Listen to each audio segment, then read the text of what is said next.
Good afternoon, ladies and gentlemen, and a very warm welcome to you all. Our topic for this afternoon's discussion is wellness and longevity. In Vedanta and yogic philosophy, there is the concept of Panchakosha that describes 5 layers of human existence. The 5 layers are physical, energy, mind, wisdom, and the soul, which is pure consciousness.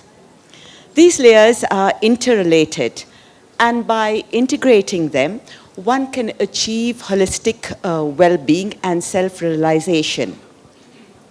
And simply put, it is about the mind, body, and spirit being integrated to achieve a state of well-being. And this is what Sujata's remarkable book, 99 Not Out, is all about. It is a wellness guide to a long and rewarding life, following a holistic approach of the mind, body, and spirit in harmony. And Dr. Sujata Kelkar Shetty is a biological scientist whose background is in genetics. She has a PhD in toxicology from the University of Kentucky. Her postdoctoral work at the NIH has been on the mind-body connection. So Sujata, a very warm welcome to you, and thank you so much for being here. Thank you, Anu. That was a lovely introduction. Thank you.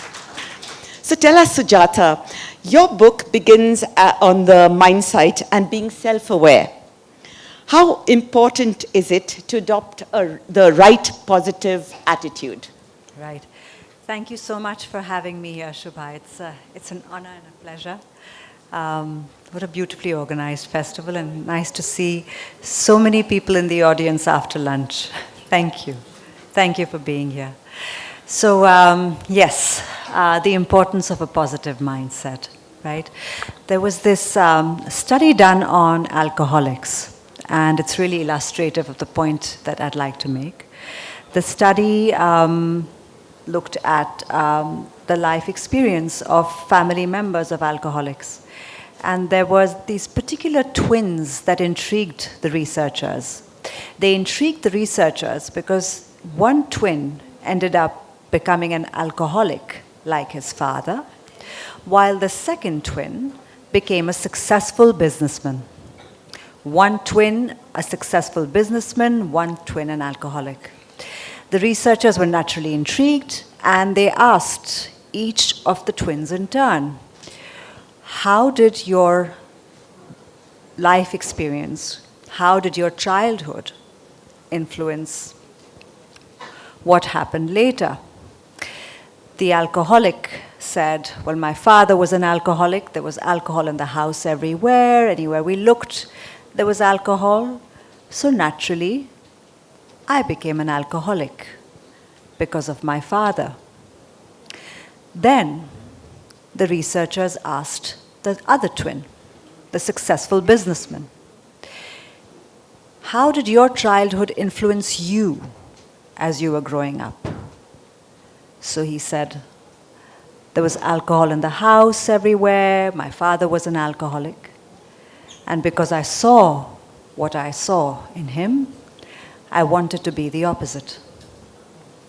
I guess I am who I am because of my father. So the story illustrates the growth versus the fixed mindset. The alcoholic man, the twin who became an alcoholic, illustrates the fixed mindset where we believe that our talents and our abilities are fixed. We are a consequence of our environment and our genes. Nature and nurture determine who we become. And then you have the growth mindset, which is what the successful businessman embodied. He came from the same environment as the alcoholic. He had the same genes as the alcoholic. They were identical twins, remember? And yet, he decided to do different. He decided to grow. He decided to change despite what he was born with and become something different. And that is the mindset that we need to adopt. right? That's the mindset that we want our children and our grandchildren to adopt. That we can indeed grow, that we can indeed change, that we can indeed develop into better versions of ourselves, and therefore be able to deal with the challenges that life brings with unerring regularity. I don't think there's anyone in this room that doesn't have a challenging life or hasn't had challenging life experiences. That's just the nature of life. So that's the mindset that works for a healthy, happy existence. So what I get from this is, for one child, it was a self-fulfilling prophecy that his dad was an alcoholic, and therefore he would become an alcoholic. And so this reminds me of the mindset that some of us have, that as we grow older, we are definitely going to physically and mentally decline. And you say in your book that it needn't be so. So how do we change that? Yeah. No, so this is, both our minds and our bodies are capable of remarkable plasticity. And obviously that plasticity declines as we age. But it's not like it disappears. There's research to show us that the brain can still learn. And both the brain and the body follow the adage, if you don't use it, you lose it. But if you do use it, right, so if you stay active and you look after yourself with the basics, nutrition, exercise, and sleep. Movement is critical for our bodies. Our bodies are meant to move. Nutrition is critical as well. Nutritious food basically means what our grandparents ate, seasonally, locally, and the way that they ate with discipline, right?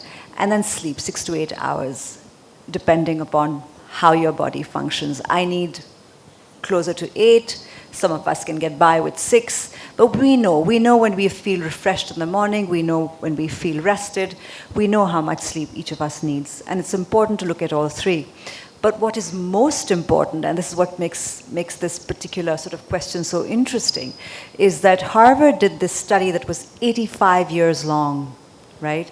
So, and they followed over 700 people across many countries for 85 years, asking the question, how do you live a long and happy life? And the answer was unequivocal across cultures, across socioeconomic backgrounds, that the number one reason people lived a long life was what these researchers called social fitness, and what you and I would call family and friends. So having that network of people that you can rely on for a myriad of different things, right? So this is what makes it interesting. We were talking earlier. Anu was kind enough to have coffee with me and in fact get me this delicious coffee as well, where we were discussing this, and we were talking about how relationships, each relationship can't give you everything. Your husband can't be everything. Your sister can't be everything. Your children can't be everything. But when we look at your network of family and friends, you realize that there are some people in your life that really do make a difference. There is that friend that you can call 24/7, 365 days in the year, anytime, right? That one person. That's all you need. You don't need too many people like that. Then you have friends that you can laugh with, that you really can just belly laugh with, and laughter is incredibly important for your well-being. Releases endorphins. It also burns away your stress hormones. Cortisol levels reduce with laughter. And then you need that person that you are, physically intimate with, hopefully your spouse. And then you also need somebody that you connect with intellectually, right? Somebody that you can talk to. Really, really talk to about the things that matter to you, etc. So you have all these categories, and it's important to fulfill all of them. And it's really not that hard when you think about the people you already know. Those categories are indeed fulfilled, but perhaps you just haven't nurtured those friendships, those relationships. And it's just a question of spending more time with them. And often we don't reach out. We were talking about this, right? That often we don't reach out. We don't reach out to the people that we love, that we like. But when we do, the response is most of the time positive. So it's just a question of reaching out. While we were having coffee, we also discussed practicing compassion, Yes. gratitude, and altruism. So, can you describe how these factors contribute towards well-being? Yes. So there's research to show that compassion, right, feeling somebody else's pain and doing something about it, which is different from empathy, where you just feel somebody's pain, that isn't necessarily helpful to you. But when you feel somebody's pain and you do something about it, however small, it doesn't have to be some big act, that serves your well-being just as much as it serves the other person's. I mean, by and large. But research does show us that, right? So there's an immediate rebound effect for your own health. And interestingly enough, right, that act of kindness that you do towards another person, that act of compassion, we often don't recognize how significantly it impacts that other person. So whether it's, getting the coffee like Anu did this morning, or it is buying your neighbor some groceries because they weren't able to, or walking an old lady across the street, whatever it might be, it leaves a positive mark on that person, and there is a ripple effect. So not only have you helped that person, but you've also created a positive ripple that's going to impact others. The second piece was altruism, same thing, right? You help others, you end up helping yourself. There's research to show us that altruistic people are physically healthier because they are connected to society better. They are physically moving, because to help people you mostly have to, you have to move. To volunteer, you have to move. Of course, there's a lot that we do online these days, but still, that human connection helps us as well live longer. And gratitude, again, plenty of research to show us that grateful people are happy people are grateful people. And we're on a spectrum, right? There are some of us who don't feel grateful. That's okay. It's a skill you can build. Growth mindset, remember? Then there are those of us who are grateful to be alive. I had a friend like that. She went through a autoimmune disease that over years took away her lungs' capacity to function. She was my professor at the University of Kentucky's wife. And during the pandemic, she needed a lung transplant. And she moved to Pittsburgh from Louisville with her husband and her sister-in-law. With a tremendous act of compassion, sort of left her family to spend this year with her sister-in-law. And her sister-in-law and my friend got the lung that she needed. She lived for 2 years after that. But the entire time that I have known her, through this illness, through the transplant, and after, there was not a day that I didn't see a smile on her face and gratitude in her voice. Remarkable, right? I am not even close. I won't even pretend to be, like that. But that's what we're aiming for. She was always happy. And I heard stories from her sister-in-law about how she was thanking everybody in the hospital room when she was getting the transplant, whether it was the nurse or the hospital boy or the doctor or the specialist or the heart or the lung transplant surgeon. It didn't matter. She was just happy that she was getting that one more day with her family, one more day to do her extraordinary work as a scientist. And that was hugely inspiring. So gratitude is also really inspiring to others. And it's a muscle we can build. Yeah. So it was interesting when you had written a chapter on altruism. Yeah. And, in the capacity of a caregiver, Yes. when we have to look after someone very close to us who has had a debilitating stroke, or someone who is very close and turned into an alcoholic or a drug addict, and you have to care for them.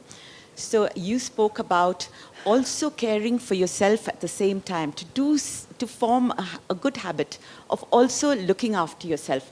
So can you tell us about that? Yes.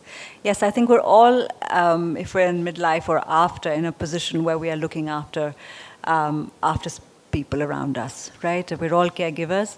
And therefore, it's really important to be reasonably altruistic about it, to be reasonable, to be practical, to protect your health and well-being as well while you're looking after those who are unwell and who need your support.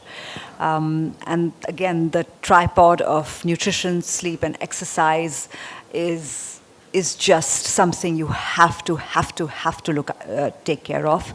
There is no reason why you shouldn't.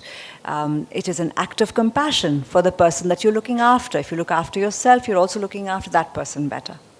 I notice that caregivers feel guilt, they feel ashamed.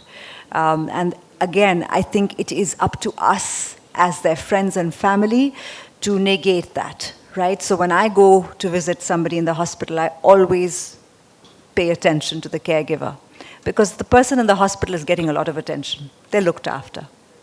But it's the wife or the husband or the daughter-in-law who spend those sleepless nights, who's not had a shower, who hasn't eaten properly in days. They're the ones who need your love and care. And when you give them that love and care, it's going to naturally move on to the person who's in that hospital bed. But caregivers, I think, need a lot of support. They get forgotten. They also suffer. So there's research to show us that caregivers end up falling sick more often. They get heart disease, they get depression, they get diabetes more often than the general public who is of similar age and economic status, because it's incredibly stressful, as any of you who have been in that position would know, and I suspect everybody in this room has. I certainly have. And therefore it behooves us as family and friends to be supportive, and as caregivers to think of ourselves. It's really the ultimate act of self-compassion, and it's deeply required. So what I get from this is sometimes when you are looking after someone, it's important to, go out with a friend, share a bottle of wine, go out to a movie without feeling that guilt. Yes, 100%, 100%, yeah. So take the time off, go to watch a movie, go read a book, work on a project that you're passionate about. And in the beginning, if it's hard for you to leave the person behind, ask a friend to come and sit for a couple of hours, or a family member or a nurse. Don't be afraid to spend your resources, if you have them, on this, because it's really your life at stake. And as you start to do that more, you'll get more comfortable. Surround yourself with people who support you, who truly support you, who don't make you feel guilty for looking after yourself. And live your life. You deserve to live your life as much as look after the person who needs your support and your caregiving.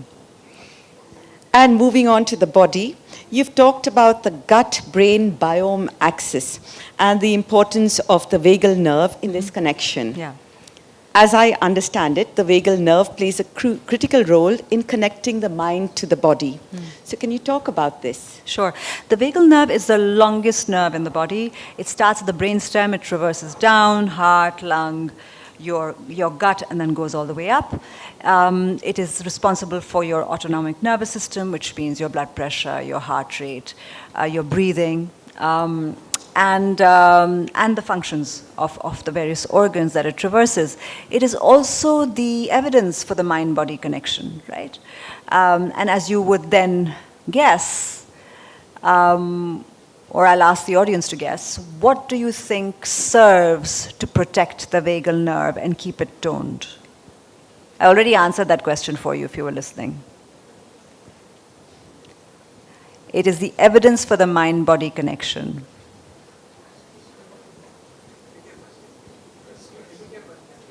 Sorry? So my question is, what would support a strong vagal nerve?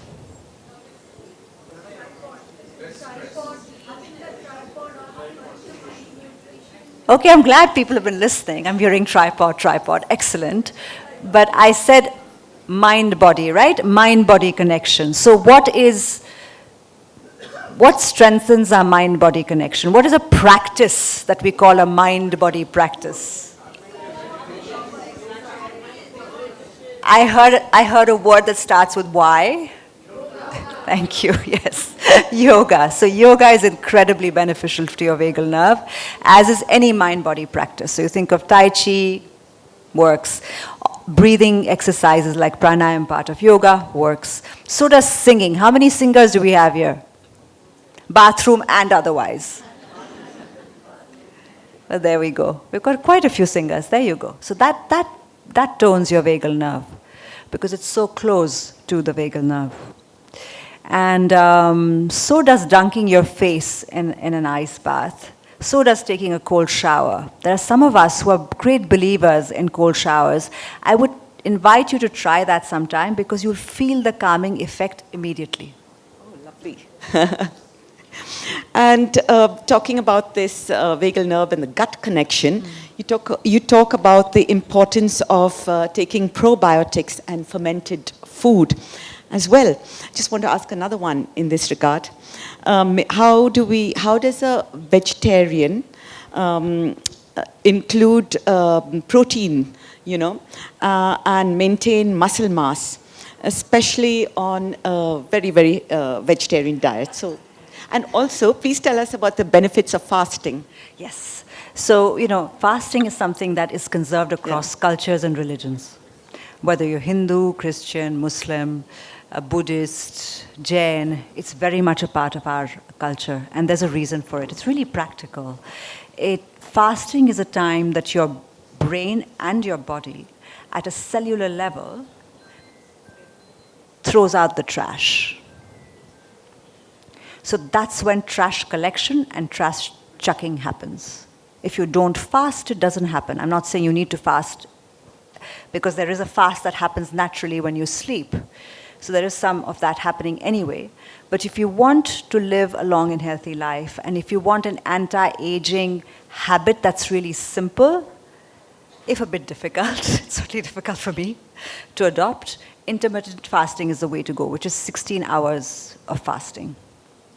Basically overnight and skip breakfast and then have your lunch. So yeah, it definitely works. And the question before that was on probiotics and the gut-brain axis. Incredibly important to keep the gut happy. We have an organism within the organism when we think of the microbiome. The number of bacteria in our intestines outnumber the number of bacteria in our body, number of cells in our body. And they play a crucial role in both our physical and our mental health.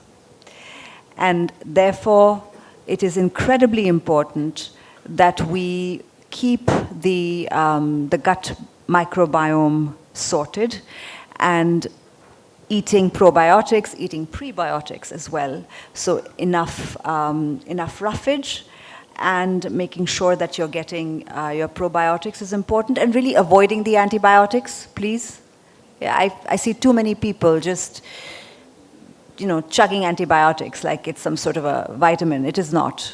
It's really bad. First of all, you're destroying the carpet of good bacteria while taking care of the infection. And most of the time, it's not even needed. So if you have a doctor prescribing you antibiotics when you have a viral fever or just a cough and a cold and a fever, please don't take the antibiotic, because more often than not, it's not required. If you're over the age of 60 and you have a condition, pre-existing condition, and you're immunosuppressed for some reason, it's a different story, because you could have another infection overlaying the infection that you currently have. So please don't take my advice as a blanket statement that has to be followed. But generally speaking, you can avoid antibiotics. And you can allow your body to heal in other ways that is far more supportive of your immunity and your gut health, which in turn is going to play in your mind and body health overall. So Sujata has also talked about spirituality and meditation and how beneficial it is, and she's provided empirical evidence for this. But now what I would like to ask her is something personal. And one of the significant influences on your work has been that of Dr. Unwadia, the eminent cardiologist from Breach Candy Hospital, Mumbai. Can you please tell us about him? Yes, so Dr. Udwadia is an eminent cardiologist. He's now in his late 80s. He runs the ICU in Breach Candy Hospital in Mumbai, and is one of those physicians that residents' dream to work with, because when you're trained by him, it's like being trained by the best. He really is extraordinary. His discipline, his expectation of the kind of rigor from his students, and his remarkable ability to diagnose and treat is legendary. People come to him from all parts of India. And I was deeply gratified when he agreed to write the foreword to this book. And when I went to see him in Bombay, I had made an interview. I was lucky enough to get a chance to talk to him. But his secretary said, but he's not going to meet you till like 8:30 in the night because he has to see all his patients first. I said, that's fine. I'll wait. And I waited, of course. And he spoke to me, and I talked to him about the books he's written on healing. He's written some remarkable books on healing. And then I spoke to him about the book, and I said, will you do the foreword? And he said, yes. And I said, may I touch your feet? Because I was just so excited. Like, this is like a full fangirl moment for me. And he's like, no, that's fine. You could just, we'll just shake hands. Typical Parsi gentleman. But he's famous for a story when Amitabh Bachchan was injured at the sets of Coolie. He was his physician, and he was running the ICU. And Rajiv Gandhi came to see him because they were friends, right? And after that, Indira Gandhi came, and she was then the Prime Minister. And she came up to him and she said, I'd like to visit Amitabh as well. And he said, but visiting hours are over. And she said, but can't you make an exception? This is Indira Gandhi, folks, right? You remember. And he said, Madam, your son was the exception. So that's the man he is, and I'm just delighted that he wrote the foreword. And thank you so much, Anu. I think we might be out of time. Yes. Thank you so much, Sujata.